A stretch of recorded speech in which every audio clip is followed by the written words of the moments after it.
Hello everyone and welcome back to our discussion on Jan 2021 accounting question paper of CA Intermediate New Syllabus. So, question number 2 and question number 3 already discussed in previous videos. Now we are left with 4, 5 and 6. Other than accounting standards we discussing already. So let us take up question number 4. During the year 1920, A Limited, a listed company, important point and the listed company, made a public issue in respect of which the following information is available. Number of partly convertible debentures issued 1 lakh, face value and issue price 100 per debenture ആണ്. Whole issue underwritten ആയിരുന്നു, underwriters appoint ചെയ്തിരുന്നു. X Limited ആയിരുന്നു underwriters. Convertible portion per debenture, അതായത് ഡിബെഞ്ചറിനെ പിന്നീട് നമുക്ക് share ആയിട്ട് convert ചെയ്യാനുള്ള ഓപ്ഷനും ഇതിൻ്റെ കൂടെ അവൈലബിൾ ആയിരുന്നു. അത് 60% ആണ് ആ ഓപ്ഷൻ ഉണ്ടായിരുന്നത്.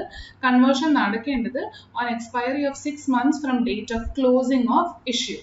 Date of closure of subscription list 1st May 2019, date of allotment 1st June 2019, rate of interest on debenture 15% per annum, payable from the date of allotment, value of equity shares for the purpose of conversion 60 rupees and face value 10, underwriting commission 2%, number of debentures applied by public is only 80,000, 1 lakh and issue ചെയ്തത് പക്ഷേ 80,000 വാങ്ങിച്ചത്, അപ്പോൾ ബാക്കി 20,000 പൈസ underwriters കൊണ്ടുവരണം. Interest is payable on debentures half yearly on 30th September and 31st March every year. Pass necessary journal entries for all transactions arising out of the above during the year ended 31st March 2020, including cash and bank entries. This same question study material ഉള്ളതാണ്. I believe ഈ A listed company എന്നുള്ളൊരു point അത്രയും important ആയിട്ട് വന്നിട്ടില്ല എന്ന് തോന്നുന്നു. But anyway, same type of questions ആണ്, numbers മാത്രമേ വ്യത്യാസം വന്നിട്ടുള്ളൂ, സബ്ഡിവിഷൻസ് എല്ലാം സെയിം ആണ്. ഇവിടെ അണ്ടർറൈറ്റിംഗ് കമ്മീഷൻ ആണ്. അണ്ടർറൈറ്റിംഗ് എന്ന് പറയുന്ന ഒരു ചാപ്റ്റർ പണ്ട് ഓൾഡ് സിലബസിൽ ഉണ്ടായിരുന്നതാണ് CAക്ക്, പക്ഷെ അത് എലിമിനേറ്റ് ചെയ്തു. But doesn't mean that you need not know about underwriting. അപ്പോൾ അണ്ടർറൈറ്റിംഗ് ചാപ്റ്റർ ഓൾറെഡി നിങ്ങൾക്ക് കുറച്ചൊരു ധാരണ ഉണ്ടായിരിക്കും. സോ അണ്ടർറൈറ്റിംഗ് കമ്മീഷൻ കൊടുക്കണം. Underwriters subscription issue shares issue ചെയ്യുമ്പോൾ അല്ലെ ഇൻസ്ട്രുമെന്റ് ഒരു കമ്പനി ഇഷ്യൂ ചെയ്യുമ്പോൾ മുഴുവനായിട്ടും പബ്ലിക് വാങ്ങിച്ചില്ലെങ്കിൽ അവർക്ക് കിട്ടിയ അത്രയും അല്ലെങ്കിൽ അവർ എക്സ്പെക്ട് ചെയ്ത അത്രയും ഫണ്ട് റേസ് ചെയ്യാൻ പറ്റിയെന്ന് വരില്ല. അപ്പോൾ അതിനു വേണ്ടി അവർ അപ്പോയിന്റ് ചെയ്യുന്ന ആൾക്കാരാണ് അണ്ടർറൈറ്റേഴ്സ് എന്ന് പറയുന്നത്. I cannot go into the detail because we are just discussing the problem. I believe you would have already known by now. Just ഒരു ബ്രീഫ് ആയിട്ട് അങ്ങ് പറഞ്ഞു പോകുന്നുള്ളൂ. അപ്പോൾ അങ്ങനെ അപ്പോയിന്റ് ചെയ്തവരാണ് എക്സ് ലിമിറ്റഡ്. ആൻഡ് അണ്ടർറൈറ്റിങ്ങിന് അവർക്ക് കൊടുത്തത് ഒരു ഷെയർ പോലും ഒരു ഡിബെഞ്ചർ പോലും വിറ്റ് പോയിട്ടില്ലെങ്കിൽ മുഴുവനും നിങ്ങൾ തന്നെ ഏറ്റെടുക്കും. അതുകൊണ്ടാണ് ഹോൾ ഇഷ്യൂ അണ്ടർറൈറ്റ് ചെയ്തത്. അപ്പോൾ അവർ എത്രയാണോ റിസ്ക് എടുത്തത് അതിനായിരിക്കണം അവർക്ക് വരുമാനം കൊടുക്കേണ്ടത്, വിച്ച് ഇസ് അണ്ടർറൈറ്റിംഗ് കമ്മീഷൻ. ഇനി ആക്ച്വലി എത്ര ഡിബെഞ്ചേഴ്സ് പബ്ലിക് വാങ്ങിച്ചു, 1 ലക്ഷം ഇഷ്യൂ ചെയ്തത് 80,000, ബട്ട് 20,000 ഇസ് ഷോർട്ട് ഫോൾ. ആ 20,000 പൈസ ആര് കൊണ്ടുവരണം? എക്സ് ലിമിറ്റഡ് കൊണ്ടുവരണം. ഇതാണ് അണ്ടർറൈറ്റേഴ്സിന്റെ ജോലി. ഷോർട്ട് ഫോള് അവർ നികത്തണം, അല്ലെങ്കിൽ അവർ ആ ഷോർട്ട് ഫോള് വാങ്ങിക്കണം. പക്ഷെ അവർക്ക് റെമ്യൂണറേഷൻ കൊടുക്കുന്നത് will be on the risk they have taken. And അവർ റിസ്ക് ഏറ്റത് എൻറ്റയർ ഇഷ്യൂവിനാണ്. അതായത് ഒരു ഡിബെഞ്ചർ പോലും ആരും വാങ്ങിച്ചില്ലെങ്കിൽ ഫുള്ളും എക്സ് ലിമിറ്റഡ് തന്നെ ഏറ്റെടുത്തേനെ. അപ്പോൾ അവർ കമ്മീഷൻ അവർക്ക് കിട്ടേണ്ടത് 1 lakh ഡിബെഞ്ചേഴ്സിന് മേലും അവർ ശരിക്കും പൈസ കൊണ്ടുവരേണ്ടത് towards the shortfall in issue is only for 20,000 shares. ഇത്രയാണ് ജസ്റ്റ് ഒന്ന് ബ്രീഫ് ആയിട്ട് പറയാനുള്ളത്. സോ ഈ ജേർണൽ എൻട്രീസ് എല്ലാം റെക്കോർഡ് ചെയ്യാനാണ് നമ്മളോട് പറഞ്ഞിരിക്കുന്നത്. So let us start question number 4A.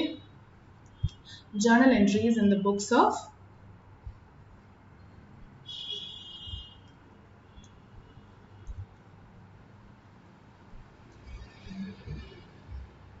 A Limited. So date എല്ലാം തന്നിട്ടുണ്ട്. സോ ഡേറ്റ് ഇമ്പോർട്ടൻ്റ് ആണ്, കാരണം പല കമ്പ്യൂട്ടേഷനും നമ്മൾ ഡേറ്റും കൂടെ കണക്കിലെടുത്ത് വേണം കമ്പ്യൂട്ടേഷനൊക്കെ ഇൻട്രസ്റ്റിൻ്റെ കേസിൽ വരുമ്പോൾ പോവാൻ. So remember the dates. Year 1920 എന്നുള്ളതും കൂടെ ഒന്ന് മെൻഷൻ ചെയ്തേക്കാണ്. So the first entry will be subscription end ചെയ്യുമ്പോൾ പബ്ലിക് കൊണ്ടുവന്ന് പൈസ തരുന്നത് അല്ലേ. സോ പബ്ലിക് എത്ര debentures are accepted 80,000 and subscription ended date was 1st May. അപ്പോൾ അതിനു മുൻപ് ആൾക്കാർ കൊടുത്തു തുടങ്ങി കാണും, പക്ഷെ നമ്മൾക്ക് ഒരൊറ്റ ഡേറ്റിൽ എൻട്രി ചെയ്താൽ ലാസ്റ്റ് ഡേറ്റ് ചൂസ് ചെയ്യുന്നതായിരിക്കും എപ്പോഴും നല്ലത്. So we can say first entry will be on May 2019. ബാങ്കിലേക്ക് പൈസ വന്നു കാണും അല്ലേ? Bank account debit. ബാങ്കിലേക്ക് പൈസ വരുന്നത് പബ്ലിക് എപ്പോഴും സബ്സ്ക്രൈബ് ചെയ്യുന്ന ഡിബെഞ്ചേഴ്സിനായിരിക്കും. അപ്പം 80,000 ഡിബെഞ്ചേഴ്സ് ആണ് അവർ വാങ്ങിച്ചത്. 100 രൂപയുടെ ഇഷ്യൂ പ്രൈസ് ആണ്. ഈ ഫേസ് വാല്യൂ 100 രൂപയുള്ള ഡിബെഞ്ചറാണ് അവർ ഫിക്സ് ചെയ്തത്. ഇനി ഇതിന് ആപ്ലിക്കേഷൻ സ്റ്റേജിൽ ഇത്ര, അലോട്ട്മെന്റ് സ്റ്റേജിൽ ഇത്ര, കോൾ ഇത്ര എന്നൊന്നും പറയുന്നില്ല. അതുകൊണ്ട് we will assume that entire 100 rupees was collected at the application stage itself. അപ്പോൾ 80,000-ന് 800 വെച്ചിട്ട് they would have given 80 lakh rupees. Now 80 lakh rupees is towards 15% debenture application and allotment എന്ന് ഞാൻ എഴുതുകയാണ്. Because we do not know the split as to how much is collected in application and how much in allotment. അപ്പോൾ എല്ലാം കൂടെ ഒരുമിച്ച് ഒരൊറ്റ ledger name എഴുതുന്നതാണ്. The next is date of allotment. Allotment finalize ചെയ്തിരുന്ന ആൾക്കാർ ഡിബെഞ്ചർ ഹോൾഡേഴ്സ് ആക്കുന്ന ദിവസം June 1 ആണ്. സോ ജൂൺ 1-നായിരിക്കണം. അപ്പോൾ അടുത്ത entry when you are going to allot these shares into capital. So that is 1/6/2019. So 15% debenture application and allotment account. 80 lakhs. പക്ഷേ debenture എന്ന് പറയുന്ന ലൈബിലിറ്റി അക്കൗണ്ടിലേക്ക് എത്രയാണ് കാണിക്കേണ്ടത്? to 15% debenture. We have to show for entire 1 lakh because you had somebody called underwriters to help you with the shortfall if at all it arises. അല്ലേ? അപ്പോൾ underwriters ഉള്ള സ്ഥിതിക്ക് അവർ ഈ റിസ്ക് ഏറ്റെടുത്തിട്ടുണ്ടെങ്കിൽ ബാക്കി ഷോർട്ട്ഫോൾ അവർ കൊണ്ടുവന്നോളും. അപ്പോൾ അവരും കൂടെ പൈസ തന്നു കഴിയുമ്പോൾ ശരിക്കും എൻ്റെ അക്കൗണ്ടിൽ ഡിബെഞ്ചർ ആയിട്ട് കാണേണ്ടത് എത്രയാണ്? 1 crore rupees. 20,000 into 100, so which is 20 lakh. അപ്പോൾ 1 crore വരണം. ആ ഡിഫറൻസ് 20 lakh നമ്മൾ ആരുടെ കയ്യിൽ നിന്ന് വാങ്ങിക്കും? അണ്ടർ റൈറ്റേഴ്സ് നമ്മൾക്കൊരു പേര് എഴുതാം. അല്ലാന്നുണ്ടെങ്കിൽ അവരുടെ കമ്പനി നെയിം അല്ലെങ്കിൽ ആൾക്കാരുടെ പേര് തന്നിട്ടുണ്ടെങ്കിൽ അത് വേണേലും ചൂസ് ചെയ്യാം. ഇവിടെ the underwriters were X limited. You can either choose to write underwriters എന്ന് പറയുന്ന വാക്ക്, അല്ലെങ്കിൽ X limited എന്ന് വേണമെങ്കിലും എഴുതാം. That is not an issue. X limited account debit. If you want, you can show the computation 20,000 debentures into 100 rupees. Now for all these journal entries you are supposed to write the narration in exam. But നമ്മൾ answer discuss ചെയ്യുന്നത് കൊണ്ട് narration അത്ര importance കൊടുക്കുന്നില്ല. പക്ഷെ mark എക്സാമിന് score ചെയ്യണമെങ്കിൽ വിത്ത് narration വേണം എഴുതാൻ. നറേഷൻ വേണ്ടെങ്കിൽ ക്വസ്റ്റ്യനിൽ സ്പെസിഫിക്കലി പറയും ഇഗ്നോർ നറേഷൻ. അങ്ങനെയൊന്നും പറയാതെ ജേർണൽ എൻട്രീസ് എന്ന് പറയുമ്പോൾ with narration make sure that you write. But അത് വളരെ സിമ്പിൾ ആണ്. അതുകൊണ്ടാണ് നമ്മൾ അതിനെക്കുറിച്ച് ഡിസ്കഷൻ നടത്താൻ. ഇനി അണ്ടർ റൈറ്റേഴ്സ് ഈ 20 ലക്ഷം കൊണ്ടുവരുന്നത് മാത്രമല്ല അവരുടെ ഉത്തരവാദിത്തം. They are suppose to get the remuneration for the work they are doing. അവരുടെ എന്താണ് വർക്ക്? റിസ്ക് ടേക്കിംഗ് ആണ് അവരുടെ വർക്ക്. അപ്പോൾ അവർക്ക് നമ്മളൊരു കമ്മീഷൻ കൊടുക്കണം, which is an expense four A limited എന്ന് പറയുന്ന company. So that is termed as underwriting commission. So underwriting commission expense in a debit ചെയ്യും. And how much was the amount?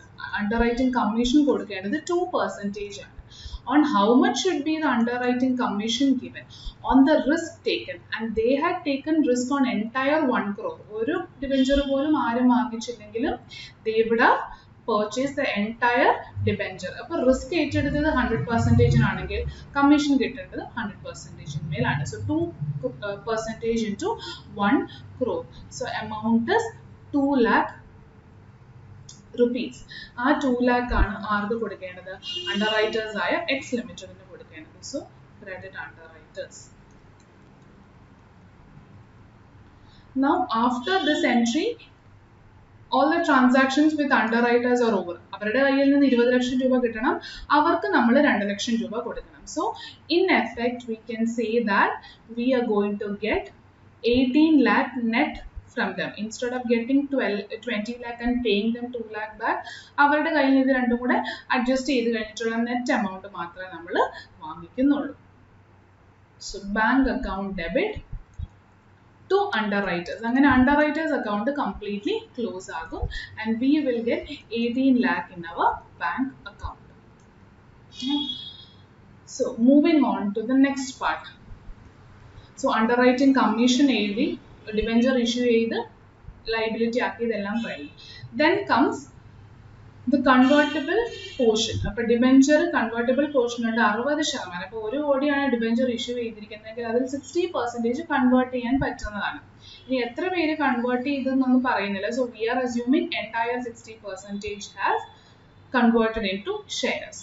Now date of conversion എന്ന് നോക്കിയാൽ on expiry of 6 months from date of closing of issue. എന്നാണ് issue close ചെയ്തത്? അതായത് പബ്ലിക്കിന് ഇത് വാങ്ങിക്കാൻ പറ്റുന്ന ലാസ്റ്റ് ഡേറ്റ് എന്നായിരുന്നു? സബ്സ്ക്രിപ്ഷൻ ക്ലോസ് ചെയ്യുന്ന ദിവസം. അതാണ് ക്ലോസിംഗ് ഓഫ് ഇഷ്യൂ എന്ന് പറയുന്നത്, which is May 1st, 2019.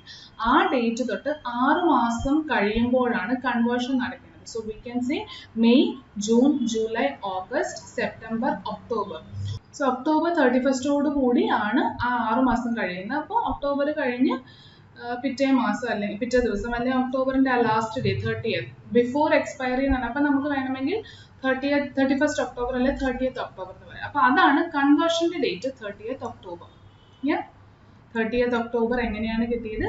6 months from date of close of issue and date of close of issue was 1st May 2019. So അതിൽ നിന്ന് 6 മാസം കമ്പ്യൂട്ട് ചെയ്യുക. അപ്പോൾ അതിന് മുൻപാണ് ചെയ്യേണ്ടതെന്ന് പറയുന്നതുകൊണ്ട് തൊട്ട് സെക്കൻഡ് ലാസ്റ്റ് ഡേ നമ്മൾ ചൂസ് ചെയ്തു എന്നുള്ളൂ. 31st വേണമെങ്കിലും എഴുതാം. സോ കൺവേർഷൻ്റെ ഡേറ്റ് 30th October ആണ്. എന്നാൽ അതിന് മുൻപ് വേറെ എന്തെങ്കിലും ഒരു എൻട്രി ഡ്യൂ ആവുന്നുണ്ടോ നോക്കുക. Interest payable. ഇവിടെ കൺവേർഷനും ഇനി ഇൻട്രസ്റ്റ് മാത്രമേ പെൻഡിങ് ഉള്ളൂ. കാരണം അണ്ടർറൈറ്റിംഗ് കമ്മീഷൻ നമ്മൾ കംപ്ലീറ്റ് ചെയ്തു, 80,000 പബ്ലിക്കിന്റെ കാര്യം എഴുതി, ഈ ഫസ്റ്റ് പോയിന്റും എഴുതി കഴിഞ്ഞു. അപ്പോൾ ഇനി നമ്മൾക്ക് എഴുതാനുള്ളത് ഈ കൺവേർഷനും ഇൻട്രസ്റ്റും മാത്രമാണ്. And interest happens on every year 30th September and 31st March. So ഓർഡറിൽ നോക്കുകയാണെങ്കിൽ ഡേറ്റിന്റെ ക്രോണോളജിക്കൽ ഓർഡർ നോക്കുകയാണെങ്കിൽ ഒക്ടോബർ കൺവേർഷന് മുൻപ് വരുന്ന ഒന്നാണ് ഇൻട്രസ്റ്റ്. സോ ആ ഇൻട്രസ്റ്റിന്റെ എൻട്രിയും കൂടെ നമ്മൾ ക്രിയേറ്റ് ചെയ്യണം. പക്ഷെ ഇൻട്രസ്റ്റിന്റെ എൻട്രി ക്രിയേറ്റ് ചെയ്യുന്നതിന് മുൻപ് there is one entry which has to be recorded now. ഈ ഒരു പോയിന്റിന് റെലവെന്റ് ആയിട്ടുള്ള ഒരു എൻട്രിയും കൂടെയുണ്ട്. What is that? A listed company ആണ് എ ലിമിറ്റഡ് എന്ന് സ്പെസിഫിക്കലി പറയുന്നുണ്ട്. Why is that information given to you? This question is taken from Redemption of Debentures chapter. അവിടെ നമ്മൾ മെയിൻ ആയിട്ട് പഠിക്കുന്ന 2 പോയിന്റ്സ് ആണ് DRRും DRR ഇൻവെസ്റ്റ്മെന്റും.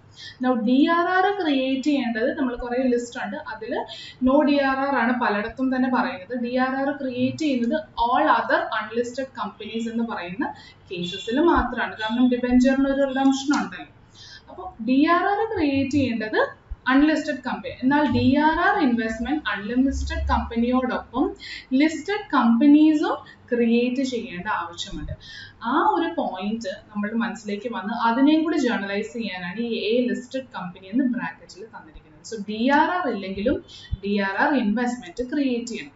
Now how much should be the DRR investment created?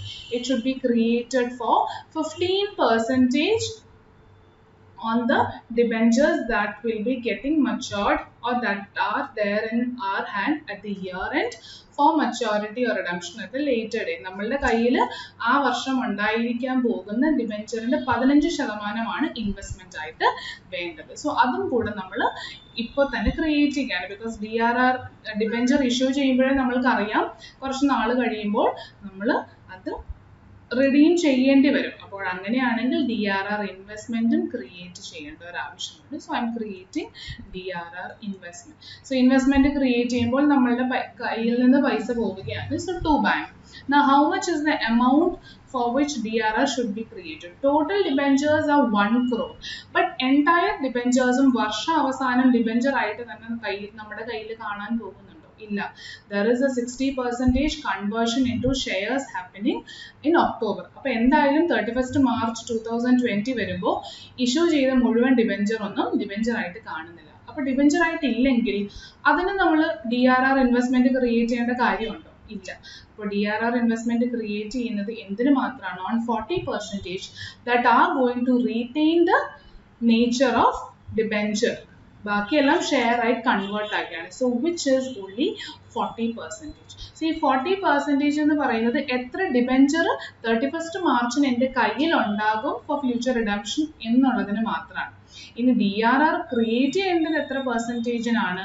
Only 15%. എത്ര debenture ഉണ്ടോ അതിൻ്റെ 15% മാത്രം DRR മതി നമ്മൾക്ക്. So therefore we can say 40 lakh into 15%. We need to create DRR investment for 6 lakh. ഇതൊരു ഇമ്പോർട്ടൻറ്റ് എൻട്രി ആണ്.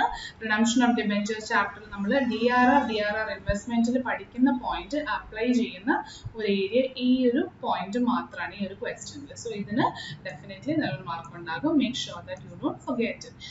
So DRR investment record ചെയ്ത് കഴിഞ്ഞാൽ ഇനി ക്രോണോളജിക്കൽ ഓർഡറിൽ അടുത്തത് ഇൻട്രസ്റ്റ് റെക്കോർഡ് ചെയ്യാം on 30th September 2019. Interest on debenture is an expense for ABA Limited. So interest on debenture account debit. On that day, all the debentures are still continuing to be debentures. Conversion idinu sheshamana nadakkunnu. So interest on debentures kodukkendathu full 1 crore ആണ് because conversion ഇതിന് ശേഷമാണ് നടക്കുന്നത്. അപ്പോൾ അന്ന് മുതലുള്ള എല്ലാ ഡിബെഞ്ചേഴ്സിനും interest കിട്ടും. And interest percentage was 15%. And how many months should you give the interest for? Interest കൊടുക്കേണ്ടത് ഡേറ്റ് ഓഫ് അലോട്ട്മെന്റിൽ നിന്നാണെന്ന് പറഞ്ഞു. Date of allotment was 1/6. So 1/6 ആണെങ്കിൽ ജൂൺ, ജൂലൈ, ഓഗസ്റ്റ്, സെപ്റ്റംബർ 4 monthsന്റെ ഇൻട്രസ്റ്റ് ആണ് we will have to pay. So 4/12 and interest is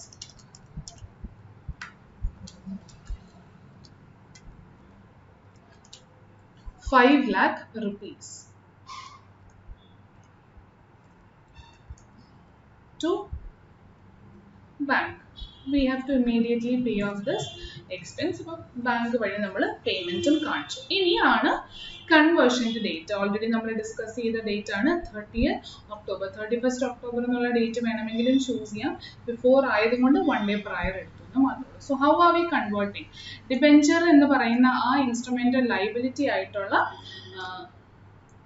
status നഷ്ടപ്പെടണം. So you have to debit 15% debenture. How much should you debit it for? 60% ആണ് convert ചെയ്യുന്നത്. So 1 crore-ന്റെ 60% എന്ന് പറയുമ്പോൾ it's 60 lakh.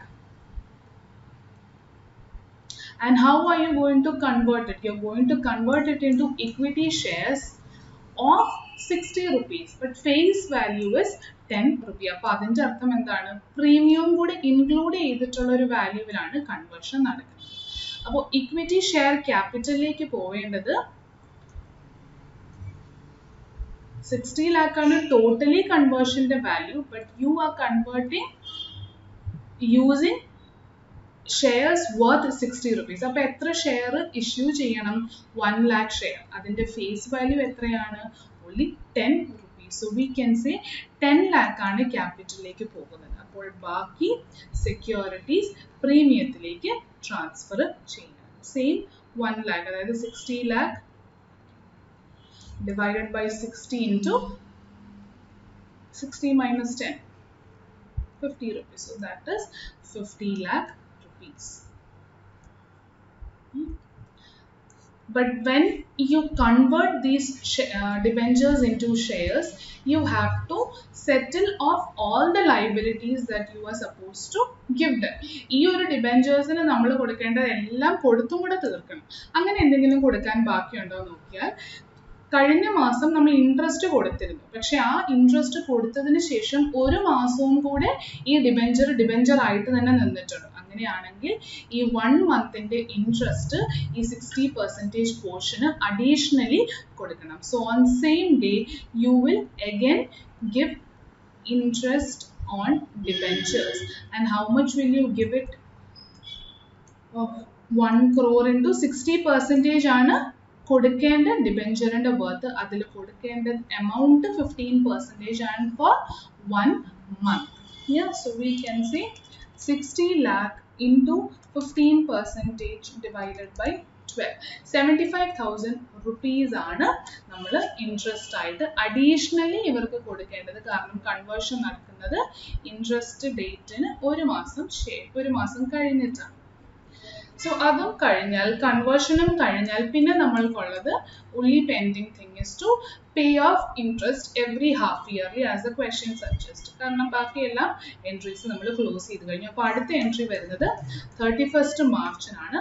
31st March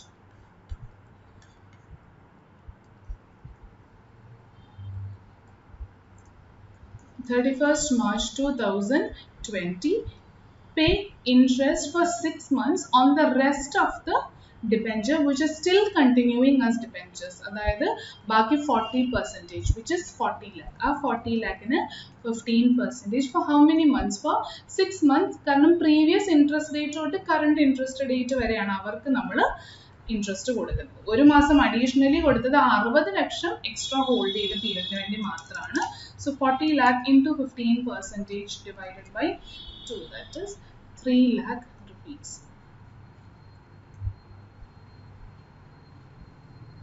So now finally ഒരു എൻട്രിയും കൂടെ നമ്മൾ സാധാരണ ക്ലോസ് ചെയ്യും, which is P&Lലേക്ക് എന്തെങ്കിലും ട്രാൻസ്ഫർ ഉണ്ടെങ്കിൽ in the nature of revenue item അതും കൂടെ ട്രാൻസ്ഫർ ചെയ്യും. അപ്പോൾ ഇവിടെ P&L നേച്ചറിലുള്ള രണ്ട് ലെഡ്ജേഴ്സ് ആണ്, ഇൻട്രസ്റ്റ് ഓൺ ഡിബെഞ്ചർ എക്സ്പെൻസും അണ്ടർ റൈറ്റിംഗ് കമ്മീഷനും. ബാക്കിയെല്ലാം ബാലൻസ് ഷീറ്റ് ഐറ്റംസ് തന്നെയാണ്. So interest on debentures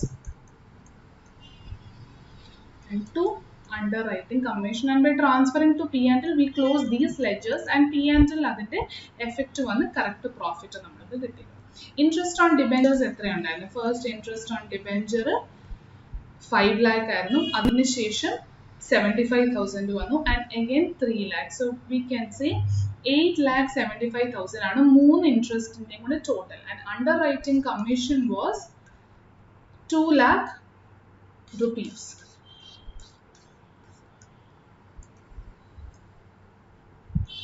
So both this put together P&L ലേക്ക് പോകുന്നത് 10,75,000 rupees ആയിരിക്കും. With that we complete this question. Comparatively simpler ആണ്. Similar exact type of question study material ഉണ്ട്. അതിൽ എന്തെങ്കിലും ഒരു വ്യത്യാസം ഉണ്ടെങ്കിൽ a listed company എന്ന് പറയുന്ന പോർഷന് മാത്രമായിരിക്കും. ആ ഒരു പോർഷൻ നമ്മൾക്ക് തന്നിരിക്കുന്നത് DRRും DRR ഇൻവെസ്റ്റ്മെന്റും ക്രിയേറ്റ് ചെയ്യാനാണ്. ഇനി ഒരു അൺലിസ്റ്റഡ് കമ്പനി ആയിരുന്നെങ്കിൽ DRRും കൂടെ നമ്മൾ ക്രിയേറ്റ് ചെയ്യേണ്ടി വന്നേനെ. പക്ഷെ ഇവിടെ listed ആയതുകൊണ്ട് we have to create a DRR investment account. So read the question carefully and do the journal entries. അപ്പോൾ ഒരു അഡീഷണൽ എൻട്രി ഈ ഒരു എൻട്രി മാത്രമുള്ളൂ, ഈ ഫിഫ്ത്ത് എൻട്രി മാത്രമുള്ള അഡീഷണൽ, ബാക്കി എല്ലാം സെയിം ടൈപ്പ് ഓഫ് എൻട്രീസ് ആണ്. സിമിലർ ക്വസ്റ്റ്യൻ സ്റ്റഡി മെറ്റീരിയൽ ഉള്ളത് നമ്മൾ ചെയ്തിരിക്കുന്നത്. So this is for 8 marks, easy to score. Question number 4B. Following information was extracted from the books of X Limited for the year ended 31st March 2020. Net profit before taking into account income tax and after taking into account following items was 30 lakhs. Depreciation 8 lakhs. Discount on issue of debentures 45,000. Interest on debentures paid 4,35,000. Investment of book value 3,03,000 sold for 375. Interest received on investment 70,000. Income tax paid during the year 12,80,000. Company issued 60,000 equity shares of 10 each at a premium of 20% on 10th April. 20,000 preference shares were redeemed in March at a premium of 5%. Dividend paid during the year 11 lakhs including DDT. A new plant costing 7 lakhs was purchased in part exchange of an old plant on 1st Jan 2020. Book value of old plant was 8 lakh, but the vendor took over the old plant at a value of only 6 lakhs. The balance amount was paid to vendor through check on 30th March.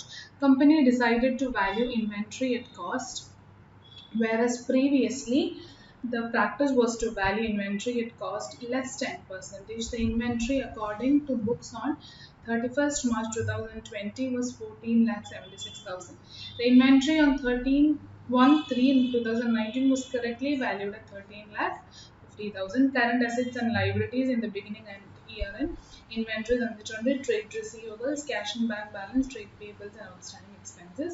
You are required to prepare cash flow statement for the year ended 31st March 2020 as per AS3 using indirect method. Statement of S Limited for year ended 31st March 2020. Indirect method and followed. So we are starting with cash flow from operating activities, and starting point is net profit before tax and extraordinary items.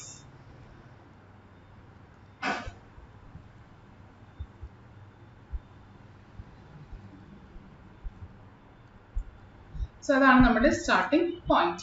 ഇനി ക്വസ്റ്റ്യനിലേക്ക് തിരിച്ചു വരാം. ക്വസ്റ്റ്യനിൽ തന്നിരിക്കുന്ന amount net profit before tax and following adjustments എന്ന് പറയുന്നത് 30 lakhs ആണ് തന്നിട്ടുള്ളത്. Now we can take it directly also, but there is one point linked to our first point. അത് വന്നിരിക്കുന്നത്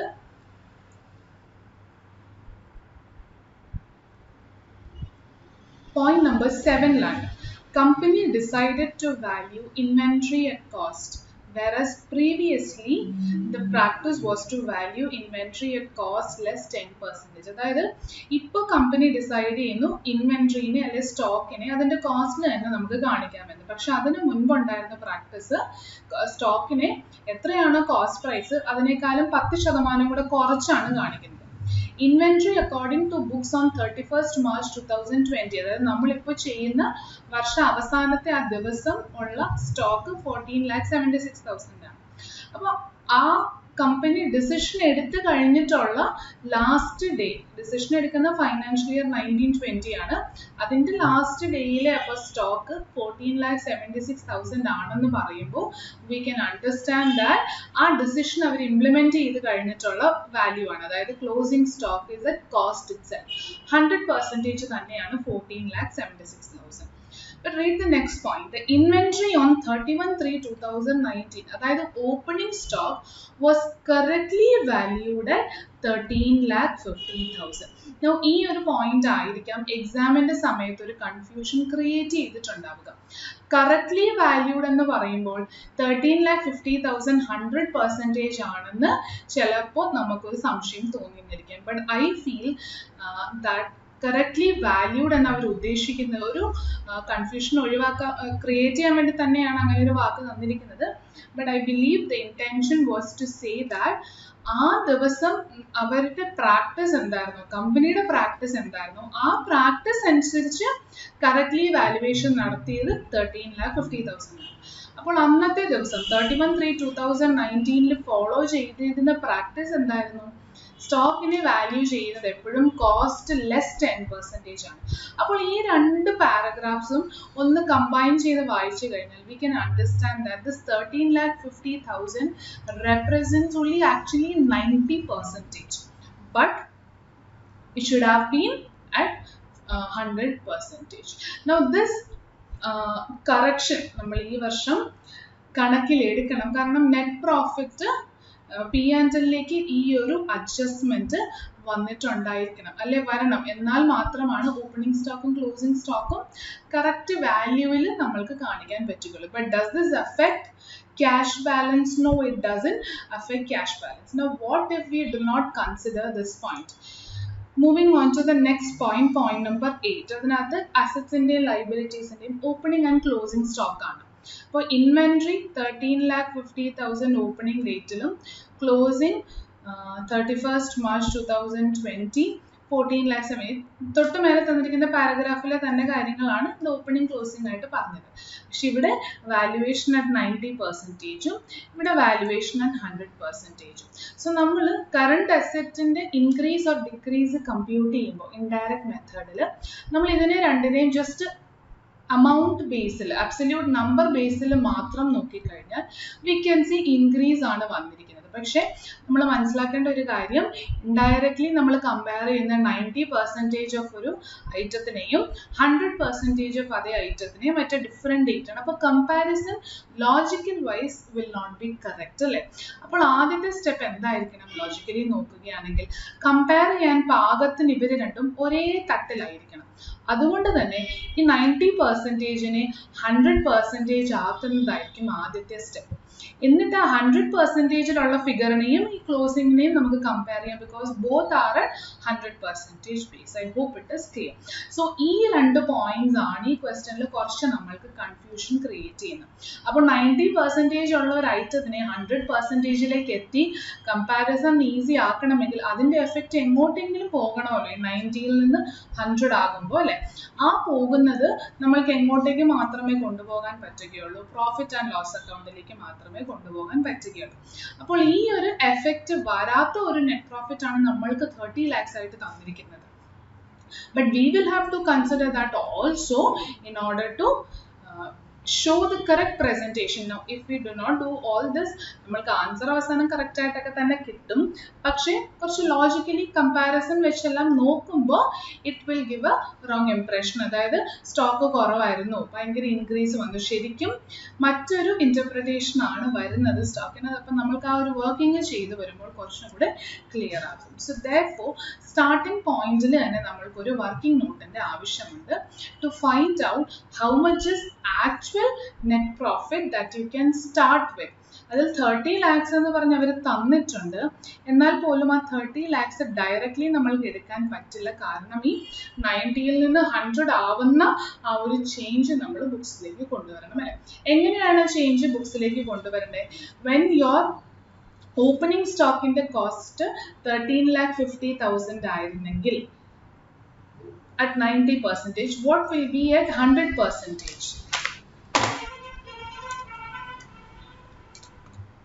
It is 15 lakh. അപ്പോൾ 15 lakhന്റെ വർത്ത് ഉള്ള ഒരു സാധനത്തിനെയാണ് നമ്മൾ 13,50,000 എന്ന് പറഞ്ഞ് കുറച്ച് എഴുതിയത്. Now what I am trying to do, I am trying to bring it back to its actual value of 100%, 15 lakh. അപ്പോൾ അത് ചെയ്യണമെങ്കിൽ എൻ്റെ ഓപ്പണിംഗ് സ്റ്റോക്കിനെ 13,50,000-ൽ നിന്ന് ഞാൻ 15 lakh ആക്കണം. സോ എന്താണ് ഇൻക്രീസ് വരുന്നത്? ഓപ്പണിംഗ് സ്റ്റോക്കിൽ 1,50,000 ആണ് ഇൻക്രീസ് വരുന്നത്. ആ 1,50,000 ഓപ്പണിംഗ് സ്റ്റോക്കിൽ ഒരു ഇൻക്രീസ് വരുമ്പോൾ what does it affect? It affects my gross profit. Debit സൈഡിലുള്ള ഓപ്പണിംഗ് സ്റ്റോക്ക് കൂടുമ്പോൾ എൻ്റെ ഗ്രോസ് പ്രോഫിറ്റ് കുറയും. എൻ്റെ ഗ്രോസ് പ്രോഫിറ്റ് കുറഞ്ഞാൽ അൾട്ടിമേറ്റ്ലി എൻ്റെ നെറ്റ് പ്രോഫിറ്റും കുറയും. അതായത് തന്നിരിക്കുന്ന 30 lakhs-ൽ നിന്ന് ഒരു എമൗണ്ട് കുറയും. ആ എമൗണ്ടിന്റെ കമ്പ്യൂട്ടേഷൻ നമുക്ക് വേണമെങ്കിൽ ഒന്ന് കാണിക്കാം. 13,50,000 divided by 90% into 10%. Why am I showing 10%? ആ 10% ആണ് നമ്മൾ അഡ്ജസ്റ്റ് ചെയ്ത് ഈ 13,50,000-ന്റെ കൂടെ ആഡ് ചെയ്ത് 100-ലേക്ക് എത്തിക്കുന്നത്. അതുകൊണ്ട് 10% കമ്പ്യൂട്ടേഷൻ നടത്തുന്നു. So 30 lakh minus 1,50,000. I can say that I'll start the question with net profit being 28,50,000. അപ്പോൾ ഈ ഒരു പോയിന്റ് നിങ്ങൾക്ക് എലാബറേറ്റ് ചെയ്യാം ഇവിടെ കമ്പ്യൂട്ട് ചെയ്തിരിക്കുന്ന എക്സാമിന്. I hope it is clear. അപ്പോൾ നിങ്ങൾക്ക് ഇപ്പോൾ അത് ക്ലിയർ ആയിട്ടുണ്ടെങ്കിൽ അത് ചെറുതായിട്ടൊന്ന് നോട്ട് എഴുതി വെച്ചാൽ it will be beneficial for you. So that is the only point that you will have to consider. അല്ലെങ്കിൽ ഇത് ആ ഒരു പോയിന്റ് തന്നിട്ടില്ലായിരുന്നെങ്കിൽ, ക്ലോസിംഗ് സ്റ്റോക്കിന്റെ ഓപ്പണിംഗ് സ്റ്റോക്കിന്റെ ഈ ഒരു വാല്യുവേഷൻ അണ്ടർ ഓവർ വാല്യുവേഷൻ ഇല്ലായിരുന്നെങ്കിൽ ഡയറക്ട്ലി 30 lakhs വെച്ച് നമ്മൾക്ക് സ്റ്റാർട്ട് ചെയ്യാമായിരുന്നു. So that point is clear. Moving on to adjustments for. You have to adjust for all non-cash non-operating items that has affected my starting point of net profit. For non-cash non-operating items ആയിട്ട് depreciation തന്നിട്ടുണ്ട്, so that has to be taken into consideration. Non-cash non-operating items. First one, depreciation.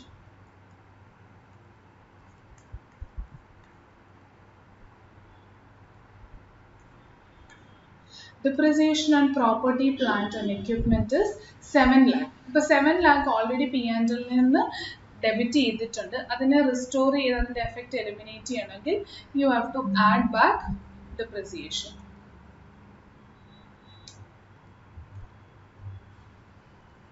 $7 lakh. Then we had discount on issue of debentures.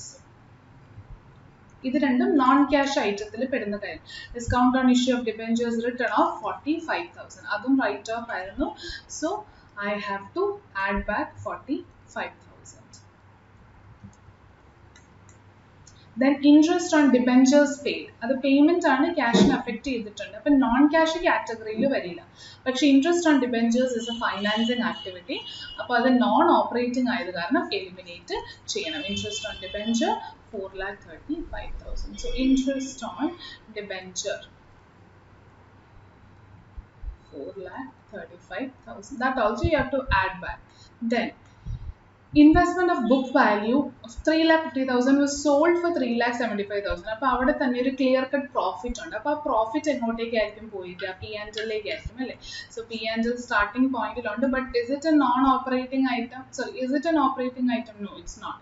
It's non ക്യാഷും അല്ലേ, ക്യാഷിൽ കിട്ടി കാണും സാധനം, പക്ഷെ non operating ആയത് കാരണവും നമ്മളതിനെ എലിമിനേറ്റ് ചെയ്യും. So profit on sale of investment amount is 3,75,000 minus 3,50,000. 25,000 actually P&L credit ആണ് വന്നിരിക്കുന്നത്. സോ അതിന്റെ എഫക്റ്റ് എലിമിനേറ്റ് ചെയ്യാൻ you reduce 25,000.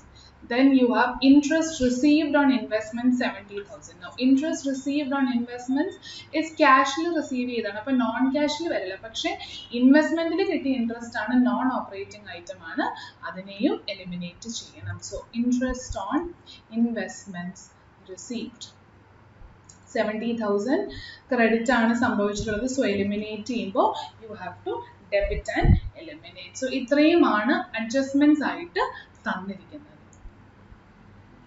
സോ അതുകൊണ്ട് ഇനി ഇവിടെ ഈ ഒരു പോയിന്റ് പിന്നീട് ഞാൻ ഒരിടത്തും കൂടി ഡിസ്കസ് ചെയ്യും. But let's come to that point at a later time. So these are the 5 points or 6 points given to us. അപ്പോൾ നമുക്ക് operating profit before working capital changes എത്രയാണെന്ന് നോക്കാം.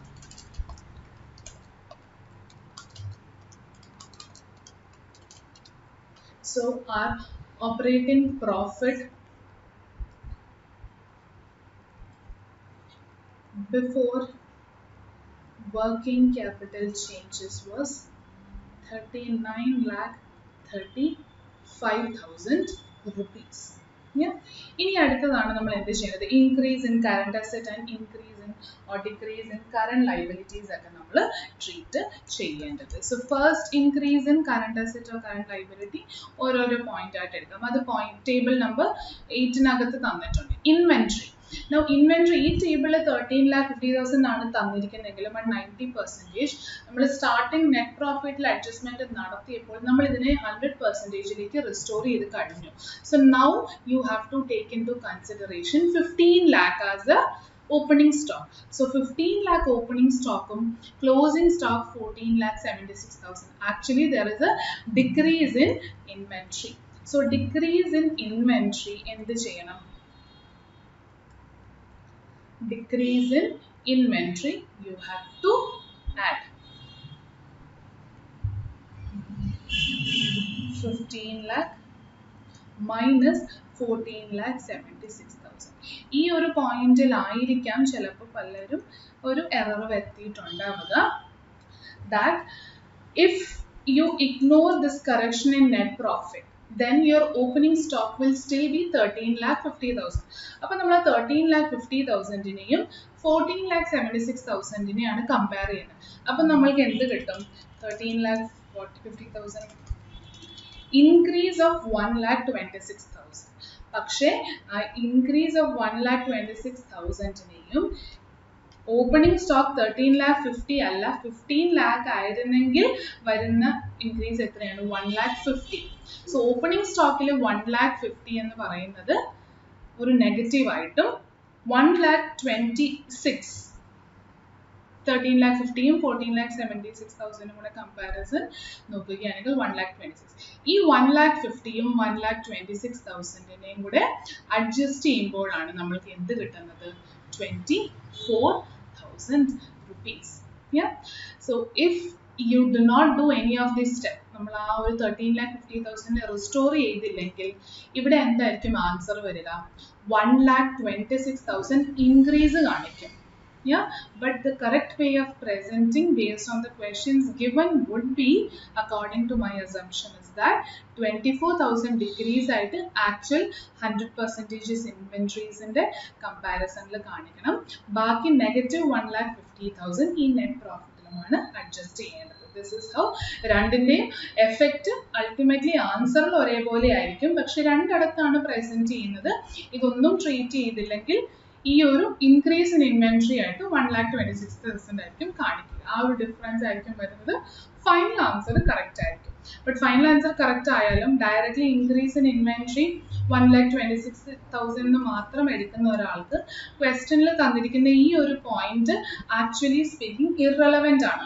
കാരണം 10% കുറവിൽ വാല്യൂ ചെയ്താലും അല്ലെങ്കിലും we are not bothered because we are not considering it anywhere. So I hope it is clear. So next is trade receivables, that is another current asset. Adum decrease on opening and closing, so that also gets added. So decrease in trade receivables amount is 3,27,000 minus 3,13,200, which is 13,800. Then cash and bank balance ആണ് നമ്മൾ കണ്ടുപിടിച്ചുകൊണ്ടിരിക്കുന്നത്. അതുകൊണ്ട് അതിനെ നമ്മൾക്ക് മാറ്റി നിർത്താം. Trade payables, അതായത് current liability ആണ്. Trade payables increase ആണ്. 2,84,000 നിന്ന് 2,87,000 ആയി.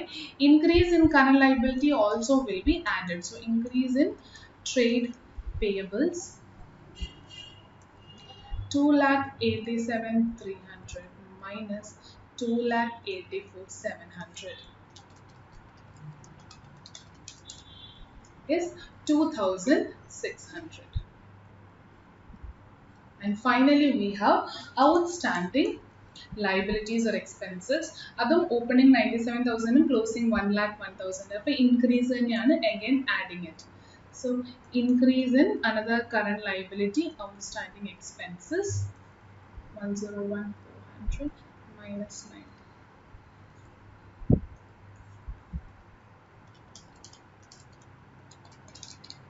So that is 4,400. So all current asset and current liability തന്നു കഴിഞ്ഞു. എല്ലാം നമ്മൾ എടുത്തു except cash. അപ്പോൾ നമ്മൾക്ക് we can reach at a point where operating profit before income tax payment വരും. So 4,400 plus 2,600, 13,800, 24,000 plus 39, 35,000. So our profit before paying tax 39,79,800. Operating profit before tax payment. So next is tax paid. And tax paid given in the question is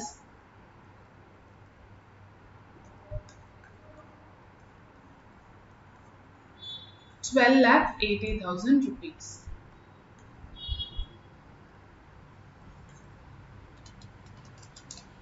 So which is 26,99,800.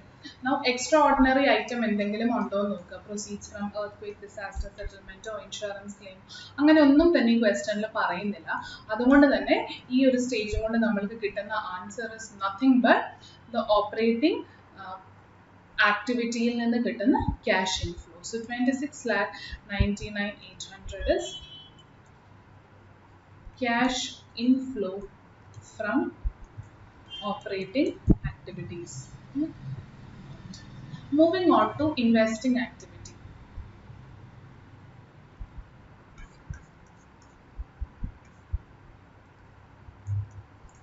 Cash flow from investing activity.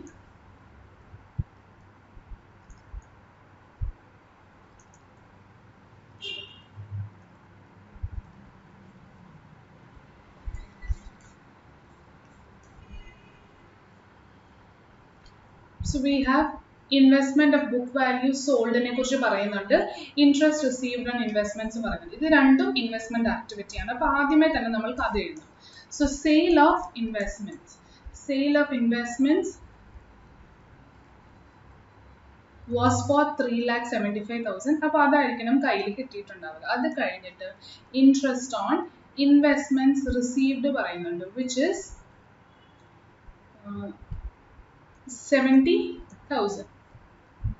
So അത് രണ്ടും നമ്മൾ record ചെയ്തു. Now we have to check whether any other investment activity, fixed asset related ആയിട്ടുള്ള എന്തെങ്കിലുമൊക്കെ ഉണ്ടോ എന്ന്. Point number 2 നമ്മൾ already consider ചെയ്തു. കമ്പനി ഇഷ്യൂഡ് ഇക്വിറ്റി ഷെയറും പ്രിഫറൻസ് ഷെയറും ഒക്കെ ഫൈനാൻസിങ് ആക്ടിവിറ്റിയിൽ വരുന്നതാണ്, ഡിവിഡൻറ്റും ഫൈനാൻസിങ് ആക്ടിവിറ്റിയിൽ വരുന്നതാണ്. പക്ഷെ point number 6 is a new plant costing. So that part belongs to investment activity. അപ്പോൾ അവിടെ പറയുന്നത് a new plant costing 7 lakhs was purchased in part exchange of an old plant on 1st January 2020. അത് നമ്മൾ cash flow prepare ചെയ്യേണ്ട അവസാനത്തെ ദിവസത്തിന് ഒരു 3 മാസം മുൻപാണ് നടന്നിരിക്കുന്നത്. Book value of old plant was 8 lakh. പക്ഷെ vendor took over the old plant at 6 lakh only. The balance amount was paid to vendor through check on 30th March 2020.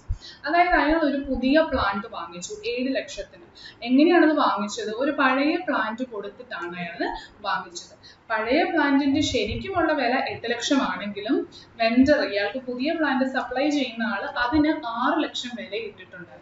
So which means 7 ലക്ഷത്തിന്റെ പുതിയ plant വാങ്ങിച്ചപ്പോൾ നമ്മൾക്ക് പറയാം അയാൾ തിരികെ കൊടുത്തത് only something worth 6 lakh according to the vendor. ബുക്സിൽ 8 lakh ആയിരുന്നു. അപ്പോൾ take ഓവറിന്റെ സമയത്ത് വാല്യുവേഷൻ വഴി വെണ്ടർ ഇട്ട വാല്യൂ കുറഞ്ഞു പോയി. So which means what?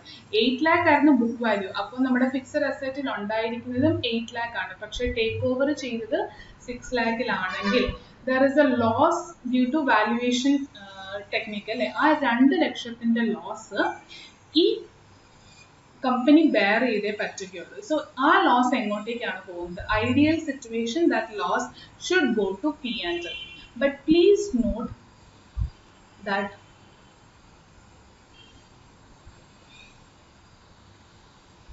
ഈ തന്നിരിക്കുന്ന P&L അഫക്റ്റ് ചെയ്തു എന്ന് പറഞ്ഞ് നമ്മൾക്കൊരു 3-4 പോയിന്റ് തന്നതിലൊന്നും ഈ ഒരു ലോസ് റൈറ്റ് ഓഫ് ചെയ്തതിനെ കുറിച്ച് പറഞ്ഞിട്ടില്ല.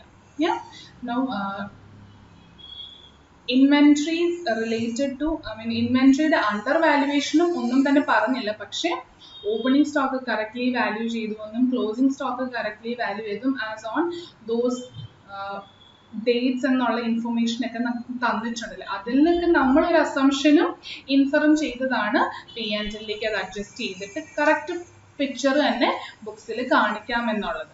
അപ്പോൾ ഇങ്ങനെ നമ്മൾ പ്രസന്റ് ചെയ്താലും ഇതൊന്നും ഇഗ്നോർ ചെയ്തിട്ട് ഡയറക്ട്ലി 13,50,000, 14,70,000, 76,000 എടുത്താലും ആൻസർ സെയിം ആണ്. പക്ഷെ ഈ പ്ലാന്റിന്റെ കേസിൽ ഒരു ബുക്ക് വാല്യൂവിൽ ഒരു റിഡക്ഷൻ വന്നിട്ടുണ്ടെങ്കിലും അതിനെ എങ്ങനെ ട്രീറ്റ് ചെയ്തു എന്നോ അതിനെക്കുറിച്ച് ഒരു കാര്യവും പറയുന്നില്ല. അതായത് ആ ലോസിനെ കുറിച്ച് ഇവിടെ ഒന്നും തന്നെ പറയുന്നില്ല. Take over has happened at 6 lakh എന്ന് മാത്രമേ പറയുന്നുള്ളൂ. But what was it was valued under valuation ആണ് നടന്നത്. ആ അണ്ടർ വാല്യുവേഷൻ എന്തെങ്കിലും ചെയ്തു എന്ന് ഒരു സെന്റൻസുമോ ഒരു ഹിന്റുമോ നമ്മൾക്ക് തരുന്നില്ല. അതുകൊണ്ട് തന്നെ I am assuming, another assumption that I am making is that it has still not been adjusted to P&L. ഈ ഒരു പോയിന്റ് നമ്പർ 6ലും ആ ഒരു ഇൻഫർമേഷൻ തന്നിട്ടില്ല. പോയിന്റ് നമ്പർ 1 wherein P&Lനെ അഫക്റ്റ് ചെയ്ത ബാക്കി non cash non operating item തന്നതിന്റെ കൂട്ടത്തിലും ഇതിനെക്കുറിച്ചൊന്നും പറയുന്നില്ല. So I am assuming our loss on valuation is kept aside still in the books as of now. അതായത് അതിനെ ഇപ്പോഴും ഫിക്സഡ് അസറ്റിൽ തന്നെ കാണിച്ചിട്ടുണ്ട്. ടേക്ക് ഓവർ ചെയ്തപ്പോൾ 6 ലക്ഷം ടേക്ക് ഓവർ ചെയ്തെന്ന് കാണിച്ചു. ബാക്കി 2 lakh ഇനിയും റൈറ്റ് ഓഫ് ചെയ്യാൻ ബാക്കിയുണ്ട്. That will be written off at future years എന്ന് ഞാനൊരു അസംഷൻ എടുക്കുകയാണ്. And that assumption you will have to write down. Only then നമ്മൾക്ക് കറക്റ്റായിട്ട് വാല്യൂ ചെയ്യാൻ പറ്റും, കംപ്ലീറ്റ് ചെയ്യാൻ പറ്റുള്ളൂ ഈ ക്വസ്റ്റ്യൻ. ഇനി നിങ്ങളുടെ അസംഷൻ മറ്റൊരു രീതിയിലാണെങ്കിൽ നെറ്റ് പ്രോഫിറ്റ് അഡ്ജസ്റ്റ്മെന്റിൽ ആ ലോസ് നമ്മൾ കാണിക്കേണ്ടി വന്നേ. പക്ഷെ അതിനെക്കുറിച്ച് ഒരു ഇൻഫറൻസും ഇല്ലാത്തത് കൊണ്ടാണ് I am assuming that ആ 2 lakh റൈറ്റ് ഓഫ് തൽക്കാലം മാറ്റി വെച്ചിരിക്കുകയാണ്, will be written off at a future date. Therefore, I am silent on that topic while presenting cash flow statement. Please make that assumption in your answer. അപ്പോൾ ആ ഒരു assumption നമ്മൾക്ക് clear ആയി. ഇനി നമ്മൾക്ക് കമ്പാരിസൺ നടത്താം. 7 ലക്ഷത്തിന്റെ സാധനം 6 ലക്ഷം വിലയുള്ള ഒരു വസ്തു കൊടുത്താണ് നമ്മൾ വാങ്ങിച്ചത്. ബാലൻസ് എമൗണ്ട് ചെക്ക് ആയിട്ട് കൊടുത്തു എന്നും പറയുന്നുണ്ട്. അപ്പോൾ ബാലൻസ് എത്രയാണ് ഇനിയും കൊടുക്കാനുള്ളത്? 1 lakh. That has been paid through bank, which will be recorded in investment activity, purchase of plant എന്ന് പറയും. So purchase of plant.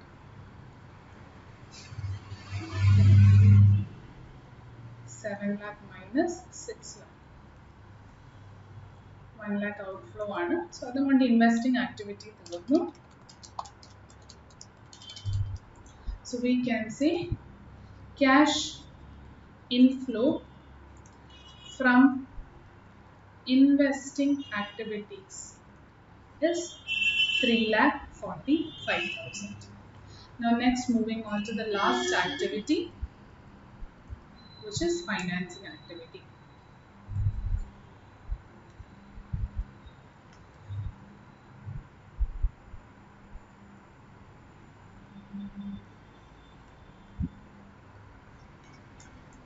ഷെയർസിനെ കുറിച്ച് പറയുന്നുണ്ട്. Equity shares were issued on 10th April 2009. അപ്പോൾ വർഷം തുടങ്ങിയപ്പോഴാണ് will come under this financial year. So 60,000 shares of 10 each at a premium of 20%. അപ്പോൾ 10 രൂപയുടെ സാധനം 20% പ്രീമിയം എന്ന് പറയുമ്പോൾ 12 റുപ്പീസിനായിരിക്കും കൊടുത്തിരിക്കുക. സോ 60,000 ഇൻറ്റു 12 എന്ന് പറയുമ്പോൾ 7,20,000 ആയിരിക്കും റേസ് ചെയ്തിട്ടുണ്ടാവുക by issuing equity shares. So issue of equity shares 60,000 into 12, that is 7,20,000. Then there was redemption of preference shares.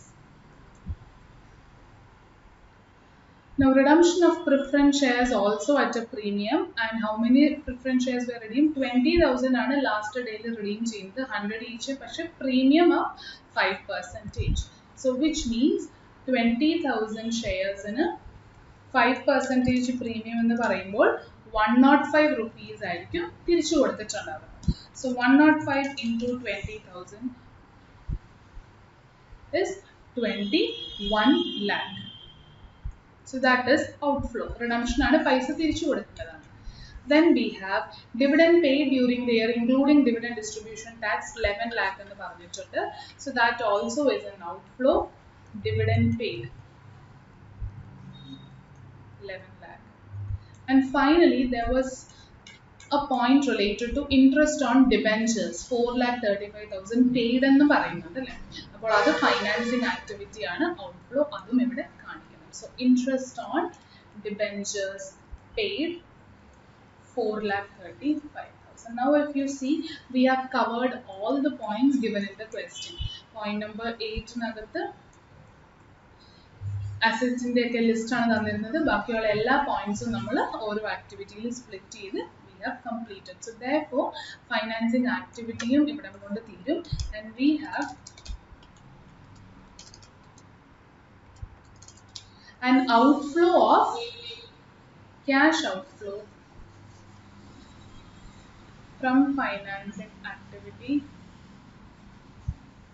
of 29,15,000. outflow one.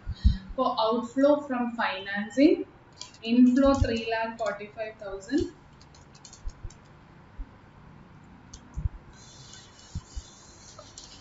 From investing,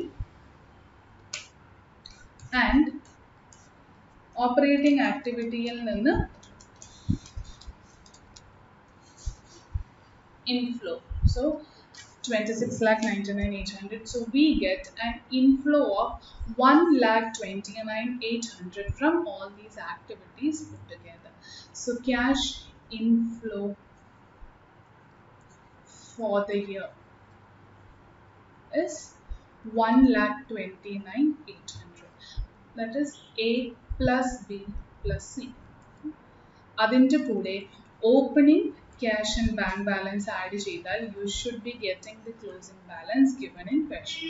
And opening balance in question endayirunnu 2,47,500, closing 370. So 240,700. You get 3,70,500, which is the closing cash in bank balance. So hence cash flow statement is complete. Yeah, it's a pretty straightforward and simple cash flow statement except for 2 points wherein our inventory undervaluation plant takeover നടന്നപ്പോൾ undervalue ചെയ്ത ആ loss എങ്ങോട്ടേക്ക് എഴുതണമെന്ന് പറയാതിരുന്നത് കൊണ്ട് അവിടെയും നമ്മൾ ഒരു assumption എടുത്തിട്ടുണ്ട്. ആ രണ്ട് പോയിന്റ്സ് നമ്മൾ പ്രോപ്പർ അസംഷൻ എടുത്ത് അതൊന്ന് ആൻസറിൽ റെക്കോർഡ് അതനുസരിച്ച് വർക്ക്ഔട്ട് ചെയ്ത് കഴിഞ്ഞാൽ you can definitely get the complete cash flow statement correct and valuation അതേപോലെ നിങ്ങൾക്ക് ഫുൾ മാർക്ക് സ്കോർ ചെയ്യാൻ പറ്റുന്നതാണ്. ബാക്കി എല്ലാം സിമ്പിൾ ആണ്, സ്ട്രേറ്റ് ഫോർവേഡ് ആണ്, അധികം അഡ്ജസ്റ്റ്മെന്റ്സ് ഒന്നുമില്ല, എല്ലാം ഡയറക്റ്റ്ലി തന്നിട്ടുണ്ട്. ഈ രണ്ട് പോയിന്റ്സിന് മാത്രം ഒരു കൺഫ്യൂഷൻ വരാൻ സാധ്യതയുള്ളൂ. So I hope question number 4 both A and B subdivisions are clear to you. We are only left with 5 and 6 that we will be taking up it in next video, and we will be winding up this discussion of Jan 2021 accounting exam paper of CA Intermediate.